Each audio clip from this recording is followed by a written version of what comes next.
Belgium की राजधानी Brussels में सोमवार को नेटो सदस्य देशों की बैठक हुई। कोरोना काल में पहली बार आमने सामने हुई बैठक को चीन और रूस से निपटने की रणनीति बनाने की दृष्टि से काफी महत्वपूर्ण माना गया।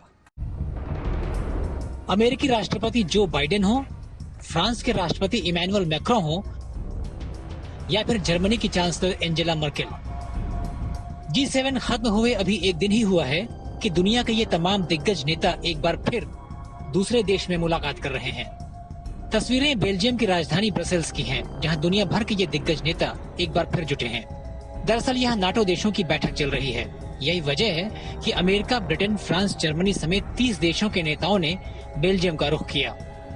बैठक में आए अमेरिकी राष्ट्रपति ने रूस और चीन दोनों को आड़े हाथों लिया। उन्होंने कहा कि मुझे लगता है कि बीते कुछ सालों में एक चीज तेजी से उभरी है कि हमारे सामने नई चुनौतियां हैं और हमारे सामने रूस है जो उस तरह से काम नहीं कर रहा है जिसकी हमें आशा है। इसके साथ ही चीन भी है।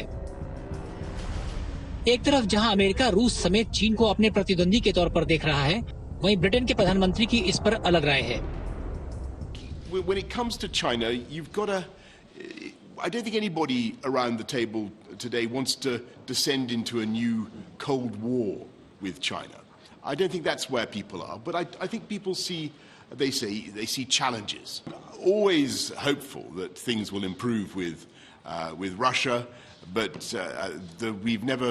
I'm afraid that so far it's been pretty disappointing from the UK point of view. तो वहीं नाटो प्रमुख ने अपने बयान में साफ किया है कि आने वाले दिनों में चीन को लेकर एक बड़ी रणनीति बनाने की जरूरत है। माना जा रहा है कि आने वाले समय में नाटो देश चीन और रूस को लेकर कोई अहम फैसला ले सकते हैं। नाटो यानी North Atlantic Treaty Organization Europe से लेकर नॉर्थ अमेरिका तक के 30 बड़े देशों का समूह है, जिसका गठन 1949 में हुआ था। नाटो के सभी देशों पर एक दूसरे की सुरक्षा करने की जिम्मेदारी है।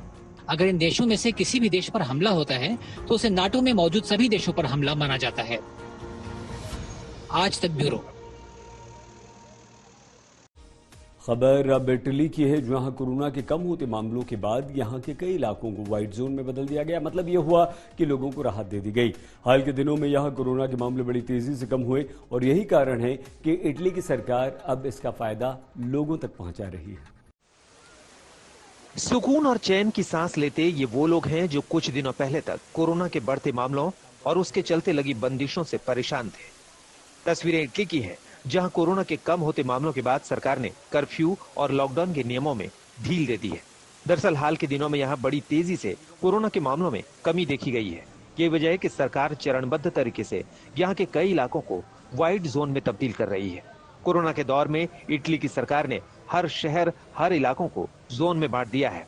रेड जोन वो है जहां कोरोना के मामले तेजी से बढ़ रहे हैं, तो वहीं व्हाइट जोन वो है जहां कोरोना के मामले ना के बराबर मिल रहे हैं। लगातार घटते मामलों के चलते यहां की सरकार ने इटली के 6 इलाकों को व्हाइट जोन घोषित किया है। रोम, लोम्बार्डी और मिलान में पड़ने वाले इन इलाकों में अब लोगों को घरों से बाहर निकलने समेत रेस्तरां में बैठकर खाने की आजादी होगी।